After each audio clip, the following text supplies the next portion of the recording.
CAA का मतलब यही है, इस रास्ते पर हर कोई चल सकता है, इस पर मुसलमान नहीं चल सकते। और इसके बदले क्या किया गया? उत्तर प्रदेश में उन पर गोलियां चलाई गई, 23 लोग मारे गए और पुलिस ने यह मानने से भी इनकार कर दिया कि उसने गोली चलाई। और यह कहा कि जो लोग आंदोलन कर रहे थे वही हिंसा के लिए जिम्मेदार। तो जो खुलेआम धमकी दे रहा है उसको पुलिस कह रही है कि वो उनसे गपशप कर रहे थे, कन्वर्सेशन कर रहे थे। मुसलमानों को धमकी दी जा रही है और ये कहा जा रहा है कि नहीं हम मुसलमानों को नहीं कह रहे, हम लव जिहादी हैं। क्या सारे मुसलमान लव जिहादी? तो फिर मुसलमान अपने ऊपर क्यों नहीं? इस तरफ एक ऐसा माहौल है जिसमें सरकारों ने तय कर लिया और पुलिस ने तय कर दिया है कि इस मुल्क में हम मुसलमानों को मुस्लिम मानकर अपनी कार्रवाई शुरू करें। दिल्ली में जो हिंसा हुई फरवरी 2020 में, उसके फौरन बाद जिस तरह दिल्ली पुलिस ने तहकीकात शुरू की, उस तहकीकात से बात साफ हो गई कि दिल्ली पुलिस का कोई इरादा उस हिंसा को करने वालों की निशानदेही करने का भी नहीं है।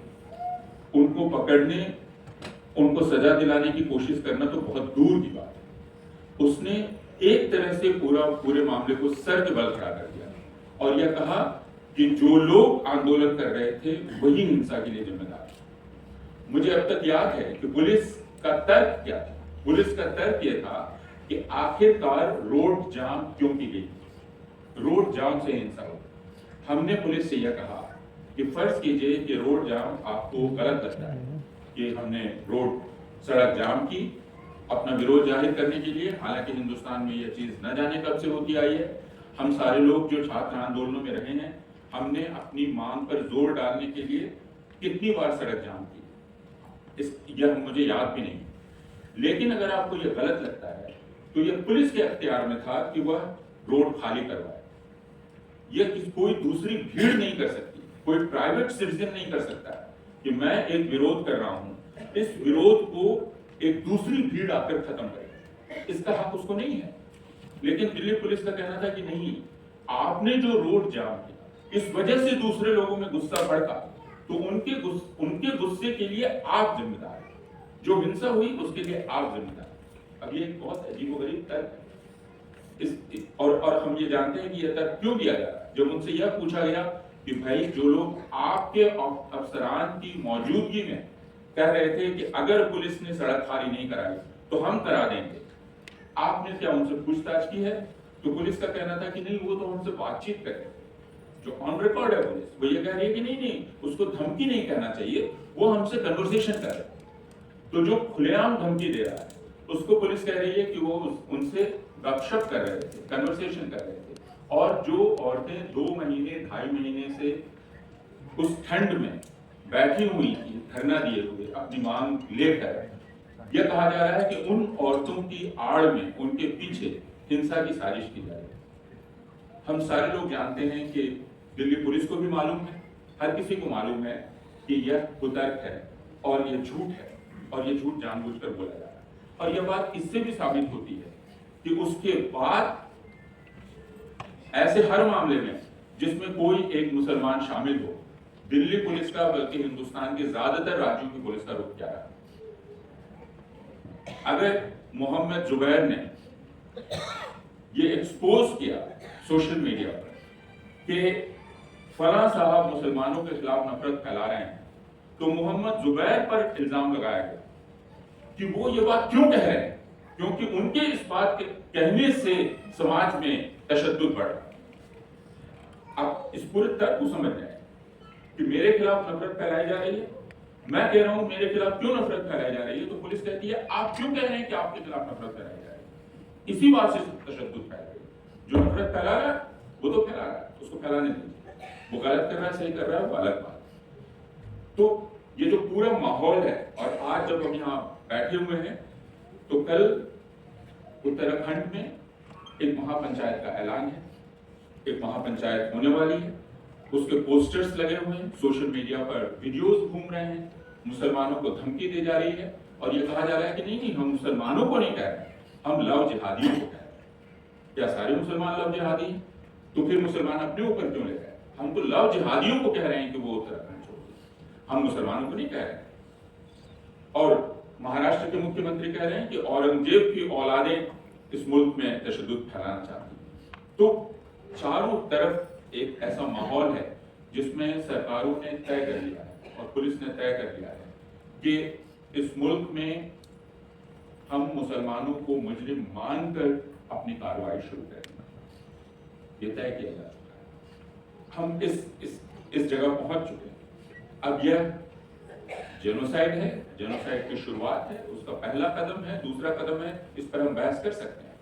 लेकिन आज जब इस मौके पर हम बैठे हुए हैं, यहाँ बैठकर आपस में बातचीत कर रहे हैं, उमर खालिद की गिरफ्तारी 1000 दिन, कुछ लोगों के 1300 दिन, 1200 दिन इनके पूरे होने पर, तो हम दरअसल जिस बात पर जोर देना चाहते हैं वो यह कि हम मुसलमान हों या हिंदू, हमारा पूरा अधिकार है कि हम अपने संवैधानिक अधिकार की हिफाजत के लिए आंदोलन कर सकें। हमारा यह अधिकार है कि अगर कोई सरकार हमारे संवैधानिक अधिकार को हमसे ले रही है तो हम उस सरकार की मुखालफत कर सकें। हमारा यह भी अधिकार है कि हम उस सरकार को हटाने की मुहिम चला सकें। यह हमारा जमहूरी हक है और यह हक हमसे कोई ले नहीं सकता और यह हक हर किसी का बराबर का हक है। मुसलमान होने से यह हक कमतर नहीं हो जाता, घटकर हिंदुओं से कम करके यह हक मुसलमानों का नहीं होता है। उमर खालिद एक आजाद ख्याल हिंदुस्तानी शहरी की तरह अपनी बात कर रहे थे और उमर खालिद के पक्ष में यह कहने की हमें कोई आवश्यकता भी नहीं है कि वो अहिंसक तरीके से आंदोलन की बात कर रहे हैं, क्योंकि क्या हमें अब इस आंदोलन की वकालत करने की जरूरत होगी जो आंदोलन सीए का था? हमें दरअसल यह कहना पड़ेगा कि पुलिस की पूरी तहकीकात और हिंदुस्तान की सरकार का पूरा रुख हिंदुस्तान के संविधान के खिलाफ है और हिंदुस्तान के शहरियों के खिलाफ है। और उमर खालिद एक तरह से उस साजिश के शिकार हुए, जैसे शर्जील इमाम उस साजिश के शिकार हुए, जैसे गुलफिशा फातिमा उस साजिश के शिकार हुए। मैं उमर खालिद के बारे में सिर्फ यह कहना चाहता हूँ कि अगर आप नदीम ने बतलाया कि 1 साल या 1.5 साल उमर कोर्ट में नहीं, 1 साल और फिर 6 महीने, तो इतना तो ट्रायल ही चल रहा है। लेकिन ये उमर खालिद की जमानत की बहस चल रही है और इस जमानत की बहस में एक तरह से उमर खालिद को मुजरिम करार दे दिया गया।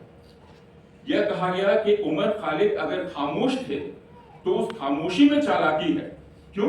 क्योंकि उमर खालिद पढ़ा लिखा आदमी है, वो बहुत ज़हीन है, उसका दिमाग बहुत तेज है, तो अगर वो खामोश है तो वो खामोशी के जरिए कोई इशारा कर रहा है। अगर वो अमन की बात कर रहा है तो इसका मतलब वो भी चालाकी है, क्योंकि वो बहुत पढ़ा लिखा है, वो बहुत तेज है, तो वो अमन जब कहता है तो उसका मतलब अमन नहीं होता है। यह अदालत में ये सारी बहस चल रही है और उस बहस को हम जानते हैं।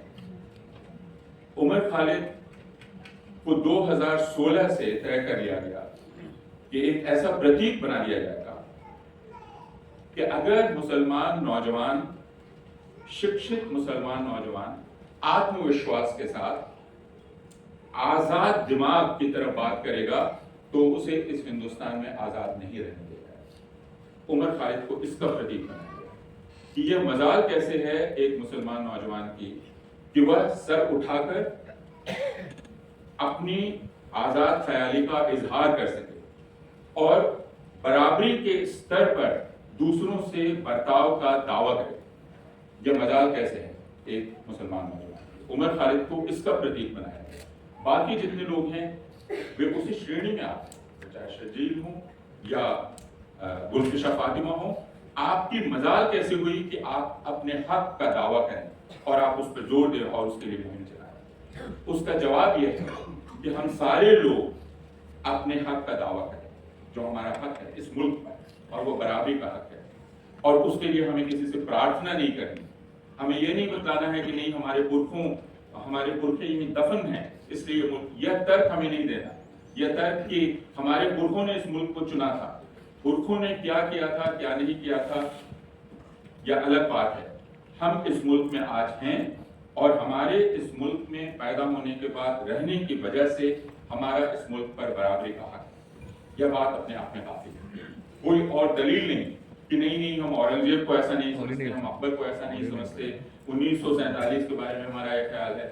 कोई दलील नहीं। हम हिंदुस्तान में पैदा हुए, हिंदुस्तान में पैदा होने की वजह से हिंदुस्तान का दस्तूर हमें यह हक देता है और वह हक हमारा है। और कोई दलील देने की जरूरत हमें नहीं। और यही बात उमर खालिद कह रहा था और इसी की सजा उमर खालिद को दी गई है। लेकिन जैसा मैंने कहा कि ऐसा वक्त आता है जब आप अपने इंसान होने की बात को जब सामने रखते हैं तो उसकी सजा आपको मिलती है। वह जंग लड़नी पड़ती है, वह हक हासिल करनी पड़ती है। तो यह सिर्फ उमर खालिद के अकेले की जंग नहीं है, हम सब की है और हम सबको उस जंग में शामिल रहना पड़ेगा, खड़े रहना पड़ेगा और हिंदुस्तान पर, इस बात को मैं दोहरा रहा हूँ, अपना बराबरी का दावा पेश करें। बहुत खुश।